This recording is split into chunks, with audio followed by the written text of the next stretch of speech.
നമസ്കാരം. എല്ലാവർക്കും 9ാം തരത്തിലെ കെമിസ്ട്രി ക്ലാസ്സിലേക്ക് സ്വാഗതം.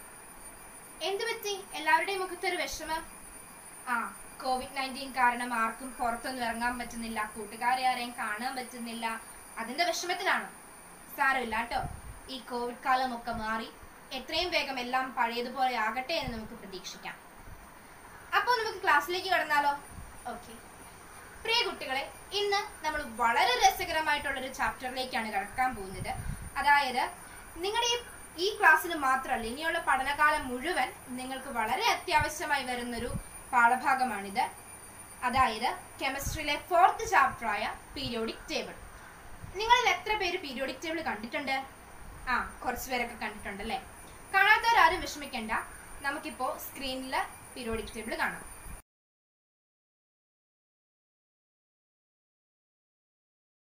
ഈ പീരിയോഡിക് ടേബിളിന്റെ പിക്ചർ കണ്ടപ്പോൾ നിങ്ങൾക്ക് അതിനെ എന്തിനോടെങ്കിലും കമ്പയർ ചെയ്യാൻ തോന്നിയോ? ചെസ് ബോർഡിനോട് കമ്പയർ ചെയ്യാൻ തോന്നിയവരുണ്ട്. മൾട്ടിപ്ലിക്കേഷൻ ടേബിളിനോട് കമ്പയർ ചെയ്യാൻ തോന്നി. ഓക്കെ, പക്ഷെ നമുക്കിതിനെ ഒരു ഷെൽഫിനോട് കമ്പയർ ചെയ്യാം. അതായത് നിങ്ങളുടെ വീട്ടിൽ ടെക്സ്റ്റുകൾ, ബുക്കുകൾ, അങ്ങനെയുള്ള സാധനങ്ങളൊക്കെ നമ്മൾ എടുക്കാൻ എളുപ്പത്തിന് വേണ്ടിയിട്ട് നമ്മൾ ഷെൽഫിൽ അടുക്കി വെക്കാറുണ്ടല്ലേ. അതുപോലെ കെമിസ്ട്രി പഠിക്കുന്നതിന് എളുപ്പത്തിന് വേണ്ടിയിട്ട് എലമെന്റ്സിനെ എല്ലാം അടുക്കി വെച്ചിരിക്കുന്ന ഒരു ഷെൽഫിനോട് നമുക്ക് ഈ പീരിയോഡിക് ടേബിളിനെ കമ്പയർ ചെയ്യാം. നമ്മൾ പീരിയോഡിക് ടേബിൾ എന്താണെന്ന് പെട്ടെന്ന് മനസ്സിലാവാൻ വേണ്ടിയിട്ട് മാത്രമാണ് ഈ ഒരു ഷെൽഫിനോട് നമ്മൾ പീരിയോഡിക് ടേബിളിനെ കമ്പയർ ചെയ്തത്. പക്ഷേ പീരിയോഡിക് ടേബിളിന് വ്യക്തമായിട്ടും ഒരു ഡെഫിനിഷൻ ഉണ്ട്. അതായത് മൂലക വർഗീകരണത്തിന് സഹായിക്കുന്ന സമഗ്രമായ ഒരു ഉപാധിയാണ് periodic table. Periodic table is A comprehensive tool for classification of elements. ഈ പീരിയോഡിക് ടേബിളിനെ കുറിച്ച് നിങ്ങൾക്ക് വേറെ എന്തൊക്കെ അറിയാം? ഓക്കെ, 118 എലമെന്റ്സ് ആണ് ആകെ മൊത്തം നമ്മുടെ ഈ പീരിയോഡിക് ടേബിളിൽ ഉള്ളത്. അതുപോലെ ഈ പീരിയോഡിക് ടേബിളിനെ നോക്കിയിട്ട് നമുക്കൊരു എലമെന്റിന്റെ ആറ്റോമിക് നമ്പർ, അതിന്റെ സിംബൽ, ആ എലമെന്റിന്റെ പേര്, അതുപോലെ അതിന്റെ ഇലക്ട്രോണിക് കോൺഫിഗറേഷൻ, ഇത്രയും കാര്യങ്ങൾ ഒരു പീരിയോഡിക് ടേബിളിൽ നോക്കിയാൽ ആ ഒരു എലമെന്റിനെ കുറിച്ച് നമുക്ക് പറയാൻ സാധിക്കും. ഇപ്പൊ ഈ പീരിയോഡിക് ടേബിളിനെ കുറിച്ചൊരു ഏകദേശ രൂപം എല്ലാവർക്കും കിട്ടിയില്ലേ? ഓക്കെ, ഏതാണ്ട് 120ഓളം എലമെന്റ്സ് ആണ് ഇതുവരെയും കണ്ടുപിടിക്കപ്പെട്ടിട്ടുള്ളത്. അതിൽ 90 എണ്ണം മാത്രമാണ് നമുക്ക് നമ്മുടെ ഈ പ്രകൃതിയിൽ കാണാൻ കഴിയുക. ബാക്കിയുള്ളവയെല്ലാം ആർട്ടിഫിഷ്യൽ എലമെന്റ്സ് ആണ്. ഈ എലമെന്റ്സിന്റെ എല്ലാം ഒരു ടേബിൾ ആണ് നമ്മൾ മുമ്പേ കണ്ട പീരിയോഡിക് ടേബിൾ. ഇനി നമുക്ക് ഈ പീരിയോഡിക് ടേബിളിനെ കുറിച്ചൊന്ന് ആഴത്തിൽ മനസ്സിലാക്കിയാലോ? ഇപ്പോൾ നമുക്ക് ഇവിടെ ഒരു ശാസ്ത്രജ്ഞന്റെ ഫോട്ടോ കാണാം. നിങ്ങൾ ആർക്കെങ്കിലും ഇദ്ദേഹം ആരാണെന്ന് പറയാൻ കഴിയുമോ? ഇദ്ദേഹമാണ് ഹെൻറി മോസ്ലി. അതായത് നമ്മൾ ഇപ്പോൾ കെമിസ്ട്രിയിൽ യൂസ് ചെയ്യുന്ന പീരിയോഡിക് ടേബിള് കണ്ടുപിടിച്ചത് ഇദ്ദേഹമാണ്. ഇദ്ദേഹം അദ്ദേഹത്തിന്റെ എക്സ്പെരിമെന്റ്സിലൂടെ ഒരു കാര്യം കണ്ടെത്തി. അതായത് ഒരു എലമെന്റിന്റെ, ഒരു മൂലകത്തിന്റെ പ്രോപ്പർട്ടീസ്, അതായത് ഒരു മൂലകത്തിന്റെ ഗുണങ്ങള് ആ മൂലകത്തിന്റെ തന്നെ ആറ്റോമിക് നമ്പറിന്റെ അടിസ്ഥാനത്തിലാണ്. ഇതായിരുന്നു അദ്ദേഹത്തിന്റെ കണ്ടെത്തൽ. ഇതിന്റെ അടിസ്ഥാനത്തില് പീരിയോഡിക് ടേബിളില് മൂലകങ്ങളെ ക്രമീകരിച്ചിരിക്കുന്നത് ഒരു പ്രത്യേക രീതിയിലാണ്. ഏതാണ് ആ രീതി? ഓക്കെ, നമ്മൾ ആറ്റോമിക് നമ്പർ ഇൻക്രീസ് ചെയ്യുന്ന ഓർഡറിലാണ് പീരിയോഡിക് ടേബിളിൽ ഈ എലമെന്റ്സിനെ ക്രമീകരിച്ചിരിക്കുന്നത്. ഇതാണ് മോഡേൺ പീരിയോഡിക് ടേബിൾ. അപ്പൊ സ്വാഭാവികമായിട്ടും നമുക്കൊരു സംശയം ഉണ്ടായേക്കാം, അപ്പോൾ ഇതിനു മുമ്പ് ഒരു പീരിയോഡിക് ടേബിൾ ഉണ്ടായിരുന്നു, മോഡേൺ പീരിയോഡിക് ടേബിൾ എന്നാണല്ലോ പറഞ്ഞത്, അപ്പം ഇതിനു മുമ്പ് ഒരു പീരിയോഡിക് ടേബിൾ ഉണ്ടായിരുന്നോ, അല്ലെങ്കിൽ അങ്ങനെ എന്തെങ്കിലും മൂലക വർഗീകരണത്തിന് എന്തെങ്കിലും ഒരു അറ്റംപ്റ്റ്സ് നടന്നിട്ടുണ്ടോ എന്നൊക്കെയുള്ള സംശയങ്ങൾ ഉണ്ടാവാം അല്ലെ. അപ്പൊ നമുക്ക് അതിനെക്കുറിച്ച് നോക്കാം. ഒരു ദിവസം കൊണ്ടോ അല്ലെങ്കിൽ ഒരു വർഷം കൊണ്ടോ ഒന്നും രൂപപ്പെടുത്തിയെടുത്ത ഒന്നല്ല പീരിയോഡിക് ടേബിള്. വർഷങ്ങൾക്ക് മുമ്പ്, ഒട്ടേറെ വർഷങ്ങൾക്ക് മുമ്പ് അനേകം ശാസ്ത്രജ്ഞന്മാരുടെ ജീവിതം തന്നെ ഇതിനു വേണ്ടിയിട്ട് മാറ്റിവെച്ച് അവരുടെ നിരന്തര പരിശ്രമത്തിന്റെ ഫലമായി രൂപപ്പെടുത്തിയെടുത്ത ഒന്നാണ് പീരിയോഡിക് ടേബിള്. അതായത് പീരിയോഡിക് ടേബിളിനും ഒരു ചരിത്രമുണ്ട് എന്ന് സാരം. അപ്പോൾ നമുക്ക് ഈ പീരിയോഡിക് ടേബിളിന്റെ ചരിത്രത്തിലൂടെ ഒന്ന് കടന്നു പോയാലോ? ഓക്കെ കുട്ടികളെ, നിങ്ങളിൽ എത്ര പേര് വീട്ടില് അമ്മയെ സഹായിക്കാൻ അടുക്കളയിൽ കയറാറുണ്ട്? അവിടെ എവിടെയൊക്കെ ആയിട്ട് 2-3 കൈകൾ പൊങ്ങുന്നുണ്ട്. ഓക്കെ, എനിവേ നിങ്ങളോട് ഞാനൊരു കാര്യം ചോദിക്കുകയാണ്. അതായത് വീട്ടില് അടുക്കളയിൽ കയറുമ്പോൾ എല്ലാ സാധനങ്ങളും അടുക്കി വെച്ചിരിക്കുന്നത് വളരെ അടുക്കും ചിട്ടയോടുമുള്ള ഒരു അടുക്കളയിൽ കയറി ഭക്ഷണം പാകം ചെയ്യാനാണോ, അതെയോ സാധനങ്ങളെല്ലാം വലിച്ചു വാരിയിട്ടിരിക്കുന്ന ഒരു അടുക്കും ചിട്ടയോ ഒന്നുമില്ലാത്ത ഒരു അടുക്കളയിൽ കയറി ഭക്ഷണം പാകം ചെയ്യാനാണോ എളുപ്പം? അതെ, തീർച്ചയായിട്ടും ആദ്യം എല്ലാം അടുക്കി വെച്ചിരിക്കുന്ന ഒരു അടുക്കളയിൽ കയറി ഭക്ഷണം ഉണ്ടാക്കാനാണ് നമുക്ക് എല്ലാവർക്കും എളുപ്പം. അതുപോലെ ഒരു അടുക്കും ചിട്ടയും ഇല്ലാതിരുന്ന അടുക്കളയെ പോലെ ഉണ്ടായിരുന്ന കെമിസ്ട്രിയിലെ എലമെന്റ്സിനെ ആദ്യമായിട്ട് മെറ്റൽസ് എന്നും നോൺ മെറ്റൽസ് എന്നും തിരിച്ച ശാസ്ത്രജ്ഞനായിരുന്നു ലാവോസിയ. അദ്ദേഹം ഈ മൂലക വർഗീകരണം നടത്തുന്നത് 1789 ഇങ്ങനെ മെറ്റൽസ് എന്നും നോൺ മെറ്റൽസ് എന്നും ലോഹങ്ങൾ എന്നും അലോഹങ്ങൾ എന്നും തരം തിരിച്ചപ്പോൾ അദ്ദേഹത്തിന്റെ ആ ക്ലാസിഫിക്കേഷനിൽ ഒരു ചെറിയ ലിമിറ്റേഷൻ ഉണ്ടായിരുന്നു. അതായത് മെറ്റലോയിഡ്സ്, അതായത് മെറ്റൽസിന്റെയും നോൺ മെറ്റൽസിന്റെയും പ്രോപ്പർട്ടീസ് കാണിക്കുന്ന മെറ്റലോയിഡ്സിനെ, ഉപലോഹങ്ങളെ അദ്ദേഹത്തിന് ക്ലാസിഫൈ ചെയ്യാൻ കഴിഞ്ഞില്ല. ഇത് അദ്ദേഹത്തിന്റെ മൂലക വർഗീകരണത്തിന്റെ ഒരു ലിമിറ്റേഷൻ ആയിട്ടാണ് കരുതപ്പെടുന്നത്. ലാവോസിയ എന്ന ശാസ്ത്രജ്ഞന് ശേഷം മൂലക വർഗീകരണത്തിൽ ശ്രദ്ധേയമായ ഒരു പ്രവർത്തനം കാഴ്ചവെച്ചത് ഡൊബ്രൈനർ ആയിരുന്നു. അദ്ദേഹം അന്നറിയപ്പെട്ടിരുന്ന മൂലകങ്ങളെ 3 വീതം ചെറിയ ഗ്രൂപ്പുകളായിട്ട് തിരിച്ചു. അതിനെ അദ്ദേഹം ട്രയാഡ്സ് എന്ന് വിളിച്ചു. ട്രയാഡിന്റെ ഒരു എക്സാമ്പിൾ നമുക്കിവിടെ കാണാം. ലിഥിയം, സോഡിയം, പൊട്ടാസ്യം എന്നിവയാണ് ഈ ട്രയാഡിൽ ഉൾപ്പെടുന്നത്. അതിന്റെ ആറ്റോമിക മാസ് നമുക്കിവിടെ കാണാൻ കഴിയും. ലിഥിയത്തിൻ്റെത് 7, സോഡിയത്തിൻ്റെത് 23, പൊട്ടാസ്യത്തിൻ്റെത് 39. ഈ ട്രയാഡിന് വേറൊരു പ്രത്യേകത കൂടി ഉണ്ടായിരുന്നു. In the triad the atomic mass of the second element was approximately the arithmetic mean of the first and third elements. അതായത് ഈ ട്രയാഡിൽ ആദ്യത്തെ എലമെന്റിന്റെ ആറ്റോമിക മാസിന്റെയും മൂന്നാമത്തെ എലമെന്റിന്റെ ആറ്റോമിക മാസിന്റെയും അരിത്തമെറ്റിക് മീൻ ആയിരിക്കും സെക്കൻഡ് എലമെന്റിന്റെ ആറ്റോമിക് മാസ്. നമുക്കൊരു എക്സാമ്പിൾ നോക്കാം. ഓക്കെ, ഇവിടെ ലിഥിയത്തിന്റെ ആറ്റോമിക മാസായ 7 plus പൊട്ടാസ്യത്തിന്റെ atomic മാസായ 39. 7 plus 39 is equal to 46. 46 divided by 2 is equal to 23. ഈ 23യും അതുപോലെ സോഡിയത്തിന്റെ ആറ്റോമിക് മാസ് തമ്മിൽ എന്തെങ്കിലും റിലേഷൻ ഉണ്ടോ? യെസ്, ഇത് രണ്ടും ഈക്വൽ ആണ്. അപ്പോൾ അദ്ദേഹം പറഞ്ഞൊരു കാര്യം ശരിയാണ്. ഈ ആദ്യത്തെ എലമെന്റിന്റെയും മൂന്നാമത്തെ എലമെന്റിന്റെയും അരിത്തമെറ്റിക് മീൻ ആയിരിക്കും രണ്ടാമത്തെ എലമെന്റിന്റെ ആറ്റോമിക മാസ്. നമ്മൾ ലാവോസിയയുടെ കാര്യം പറഞ്ഞതുപോലെ തന്നെ ഈ ഡൊബ്രൈനറുടെ ക്ലാസിഫിക്കേഷനും ഒരു ലിമിറ്റേഷൻ ഉണ്ടായിരുന്നു. അപ്പൊ നമുക്ക് അതെന്താണെന്ന് നോക്കാം. അതായത് എല്ലാ എലമെന്റ്സിനെയും അദ്ദേഹത്തിന് ഇങ്ങനെ 3 വീതം ചെറിയ ഗ്രൂപ്പുകളായിട്ട് തിരിക്കാൻ കഴിഞ്ഞില്ല.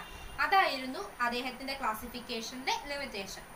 അതിനുശേഷം 1866 ന്യൂലാൻഡ്സ് എന്ന ശാസ്ത്രജ്ഞൻ അന്ന് കണ്ടുപിടിക്കപ്പെട്ടിരുന്ന 56 എലമെന്റ്സിനെ അതിന്റെ ആറ്റോമിക മാസിന്റെ ഇൻക്രീസിംഗ് ഓർഡറിൽ അറേഞ്ച് ചെയ്തു.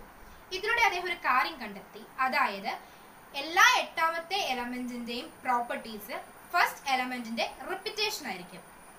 ഇതിനെ അദ്ദേഹം മ്യൂസിക്കിലെ 7 നോട്ട്സിനോട് കമ്പയർ ചെയ്തു.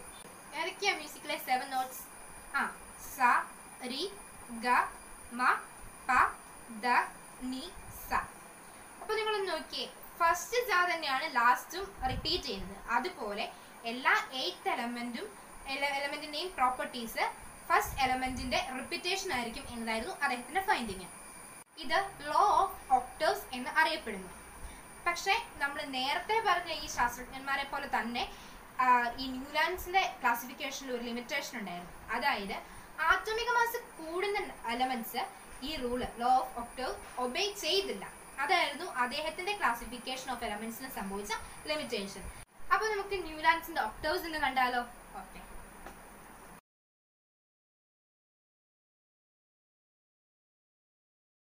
അപ്പോൾ ഇതുവരെയും നമ്മൾ പല ശാസ്ത്രജ്ഞന്മാരും പല രീതികൾ ഉപയോഗിച്ച് മൂലക വർഗീകരണം നടത്തുന്നതായിട്ട് കണ്ടു. എന്നാൽ ഇവരാരും യൂസ് ചെയ്യാത്ത ഒരു പ്രത്യേക വഴിയിലൂടെ, പ്രത്യേക രീതിയിലൂടെ ആദ്യമായിട്ട് മൂലക വർഗീകരണം നടത്തിയ ഒരു വ്യക്തിയായിരുന്നു റഷ്യൻ സയന്റിസ്റ്റായ മെൻഡലി. അദ്ദേഹം ആദ്യമായിട്ട് ടേബിൾ ഉപയോഗിച്ച് മൂലക വർഗീകരണം നടത്തി. അതിനാൽ തന്നെ അദ്ദേഹം പിൽക്കാലത്ത് ഫാദർ ഓഫ് പീരിയോഡിക് ടേബിളിന്റെ പിതാവ് എന്നറിയപ്പെട്ടു. അന്ന് അദ്ദേഹത്തിന്റെ കാലത്ത് കണ്ടുപിടിക്കപ്പെട്ടിരുന്ന 63 മൂലകങ്ങളാണ് അദ്ദേഹം തന്റെ മൂലക വർഗീകരണത്തിൽ ഉൾപ്പെടുത്തിയിരുന്നത്. മെൻഡലീവിന്റെ ഈ ടേബിള്, പീരിയോഡിക് ടേബിളിന്റെ ചരിത്രത്തിൽ വലിയൊരു നാഴിക കല്ലായി ഇന്നും അറിയപ്പെടുന്നു. അദ്ദേഹം തന്റെ പീരിയോഡിക് ടേബിൾ മൂലക വർഗീകരണത്തിൽ അദ്ദേഹം 63 എലമെന്റ്സിനെ അതിന്റെ ആറ്റോമിക് മാസ് ഇൻക്രീസ് ചെയ്യുന്ന ഓർഡറിൽ കൂടുന്നതനുസരിച്ച് ക്രമീകരിച്ചു. ഇങ്ങനെ ക്രമീകരിച്ചപ്പോൾ അദ്ദേഹം ഒരു കാര്യം കണ്ടെത്തി.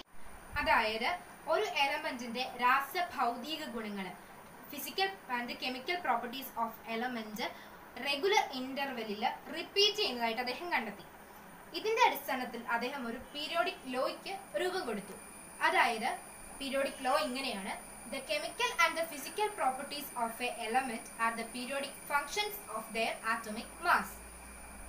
എന്ന് വെച്ചാൽ ഒരു മൂലകത്തിന്റെ രാസഭൗതിക ഗുണങ്ങൾ ആ മൂലകത്തിന്റെ തന്നെ ആറ്റോമിക മാസിന്റെ ആവർത്തന ഫലങ്ങളാണ്.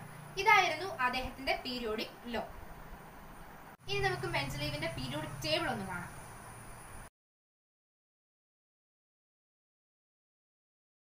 ഈ പീരിയോഡിക് ടേബിൾ, മെൻഡലീവിന്റെ പീരിയോഡിക് ടേബിള് വെർട്ടിക്കൽ ആയിട്ടുള്ള കോളംസ് ഗ്രൂപ്പ്സ് എന്നും ഹൊറിസോണ്ടൽ റോസ് പീരിയഡ്സ് എന്നുമായിട്ടാണ് അദ്ദേഹം ക്രമീകരിച്ചത്. അതുപോലെ ഒരേ ഗ്രൂപ്പിൽ ഉൾപ്പെട്ടിരിക്കുന്ന എലമെന്റ്സ്, ഒരേ ഗ്രൂപ്പിൽ ഉൾപ്പെട്ടിരിക്കുന്ന മൂലകങ്ങൾ അതിന്റെ രാസഭൗതിക ഗുണങ്ങളിൽ സമാനത പ്രകടിപ്പിച്ചിരുന്നു. സിമിലാരിറ്റി ഉണ്ടായിരുന്നു, അതിന്റെ പ്രോപ്പർട്ടീസിൽ സിമിലാരിറ്റി ഉണ്ടായിരുന്നു. ഇനി നമുക്ക് മെൻഡലീവ്സ് പീരിയോഡിക് ടേബിളിന്റെ അഡ്വാൻറ്റേജസ് ആൻഡ് ലിമിറ്റേഷൻസ് അത് നോക്കാം. ഓക്കെ, ആദ്യം advantages. Elements were classified in such a way that elements of similar properties were placed in the same group. Learning chemistry was thus made easier. അതായത് സമാന ഗുണമുള്ള മൂലകങ്ങളെ, അതായത് same properties ഉള്ള എലമെന്റ്സിനെ അദ്ദേഹം ഒരേ ഗ്രൂപ്പിൽ ഉൾപ്പെടുത്തി. അത് കെമിസ്ട്രി പഠിക്കുന്നതിന് വളരെയധികം സഹായകമായിരുന്നു. രണ്ടാമത്തേത്, some elements did not follow the correct ascending order of the atomic mass.